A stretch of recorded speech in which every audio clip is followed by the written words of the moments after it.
Good morning বন্ধুরা, তো সবাই কেমন আছো? আশা করছি ভালো আছো, আর আমিও খুব ভালো আছি।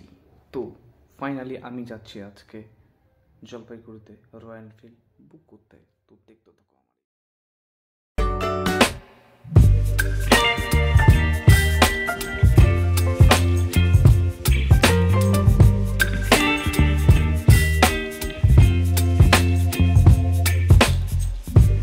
তো ফাইনালি আমরা রয়্যাল এনফিল্ড শোরুমে চলে আসছি।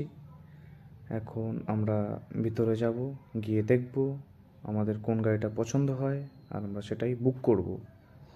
এই ব্ল্যাকটা খুব পছন্দ হচ্ছে, ডার্ক ব্ল্যাক ক্লাসিক 350, এটা আমার পছন্দ হচ্ছে। সো আমাদের ডার্ক ব্ল্যাক 350 ওটাই পছন্দ হয়েছে, তো ওটাই আমরা বুক করলাম। তো খুব তাড়াতাড়ি আমাদের ডেলিভারি দিবে, তো আমরা ডেলিভারি যেদিন নিব সেদিন হবে আর একটা ব্লগ। তো দেখা হবে পরের ভিডিওতে। Thank you.